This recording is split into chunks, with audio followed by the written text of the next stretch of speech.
একজন রোগী বা একজন মানুষ যখন হঠাৎ করে ঘুম থেকে উঠে একটা ভয়েড করতে যেয়ে দেখেন যে তার প্রস্রাবের সাথে রক্ত গেছে, জিনিসটা নিয়ে কিন্তু তারা খুব বেশি মাত্রায় অস্থির হয়ে যান এবং পেরেশান হয়ে যান, আমাদের কাছে ছুটে আসেন। প্রস্রাবের সাথে রক্ত যাওয়া এটা কি খুব খারাপ কিছু?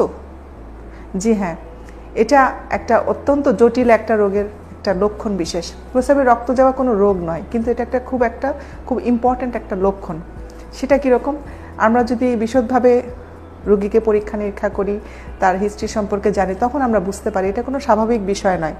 খুব স্বাভাবিক কম গুরুত্বপূর্ণ বিষয়টা হচ্ছে তাদের ইনফেকশন হতে পারে, ভয়ঙ্কর বিষয়টা হচ্ছে তাদের এটা ক্যান্সার হতে পারে, টিউবারকুলোসিস হতে পারে, পাথর হলেও রক্ত যেতে পারে।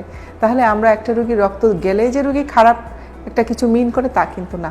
সেক্ষেত্রে রোগীকে ভয় না পেয়ে তার চিকিৎসকের সাথে কথা বলতে হবে। এখন আসি, রক্ত গেলে আমরা কি করব? এখন রক্ত যাওয়ার বিষয়টা যদি আমরা পর্যালোচনা করি, তাহলে দেখি এটা অনেকগুলো কারণ আছে। যেমন একটি কারণ হচ্ছে কিডনির আগে, এটা কিডনির কারণ না। যেমন কারো যদি আগে থেকে রক্তের কোনো একটা অসুখ থেকে থাকে, যেটাকে হেমোলাইটিক অ্যানিমিয়া, অথবা এখন যেটা চলছে, যেমন এখন ডেঙ্গু হেমোরেজিক শক, ডেঙ্গু হেমোরেজিক ফিভার কিন্তু খুব বেশি মাত্রায় এখন মানুষের হচ্ছে। সেক্ষেত্রে তার রক্তের প্রবলেমের জন্য, অথবা কারো যদি রক্তের প্লাটিলেট লেভেল কমে যায় কোনো একটা অসুখের কারণে, তাদের কিন্তু রক্তপাত হতে পারে। কিছু কিছু ঔষধের কারণে তাদের শরীরের অন্য কারণে রক্তের যে জমাট বাঁধার ক্ষমতা কমে যায়, তাদেরও কিন্তু পেশাবের রক্তের সাথে রক্ত যেতে পারে। এটা একটা কারণ হতে পারে। এরপর আসি কিডনির কি কারণ। কিডনির কারণে কিন্তু প্রস্রাবের সাথে রক্ত যায়। সেটা কীরকম? কিডনির যদি ক্যান্সার ধরা পড়ে, অথবা কিডনির ভেতরে যদি কোনো পাথর তৈরি হয়, পাথরের জন্য ঘষায় সেখান থেকে রক্ত যেতে পারে। কিডনির নালিতে কোনো পাথর হলে রক্ত যেতে পারে। কিডনির নালিতে যদি কোনো টিউমার হয়, সেখান থেকেও আসতে পারে। তারপর আসি মূত্রথলি। মূত্রথলি থেকে রক্ত যাওয়াটাই কিন্তু খুব কমনলি আমরা পাই। সেটা কীরকম? সেটা যে খুব বেশি মাত্রা যদি ইনফ্লামেশন বা তাদের ইনফেকশন বা ইনফ্লামেশন থাকে, তখনও কিন্তু তাদের প্রচণ্ড জ্বালা পড়া হয়, সাথে সাথে তার রক্ত যায়। এখন রক্ত গেলেই কি সেটা বিষয়ে কি আমি অনেক কনসার্ন হওয়াই উচিত? কারণ আমরা রোগীদেরকে বলি 1 drop of blood you should not delay।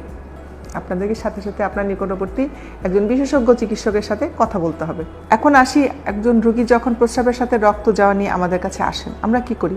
আমরা শুরুতে ওনাকে আমরা অ্যাসুরেন্স দেই যে ঠিক আছে, আমরা দেখছি বিষয়টা নিয়ে, আপনাকে ঘাবড়ে যাওয়া চলবে না, আপনি আমাদের সাথে থাকুন, আমরা পরীক্ষা নিরীক্ষা করি। প্রথমে আমরা দেখি যে তার বয়সটা কীরকম, ওই বয়সের সাথে এবং কী ধরনের কাজ উনি করেন, এবং ওনার লাইফস্টাইলে খাওয়া দাওয়া, চলাফেরা, পানি খাওয়া, এবং তার কতখানি রিস্ক ফ্যাক্টর তার মধ্যে আছে যে প্রস্রাবের সাথে রক্ত যেতে পারে। ওনার যদি পূর্ববর্তী কোনো অসুখ, যেমন আনকন্ট্রোল ডায়াবেটিস, অথবা হাইপার টেনশন, অথবা কিডনির অসুখ, অথবা তার পাথরের স্টোন ডিজিজ হয়তো আছে, যেটা উনি জানতেন না, হঠাৎ করে ধরা পড়লো, তাহলে কিন্তু এটা রক্ত যাওয়ার মাধ্যমেই এটা ধরা পড়তে পারে।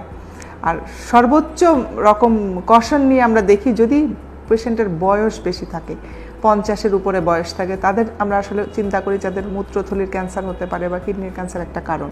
তাহলে সাথে সাথে তাকে আমরা সার্ভেলেন্সে ফেলে আমরা বেশ কিছু পরীক্ষা নিরীক্ষা করি। তার ভিতরে আলট্রাসোনোগ্রামে আমরা অনেক ক্লু পাই। আলট্রাসোনোগ্রামে যদি আমাদের ঠিকমতো বলতে না পারে, প্রয়োজনে আমরা সিটি স্ক্যান, সিটি ইউরোগ্রামও করি।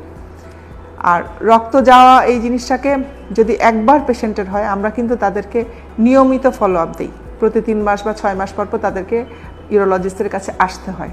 আজকে এ পর্যন্তই। আমরা ডিটেলস আরও পরে বলবো, আগামী এপিসোডে আমরা দেখব।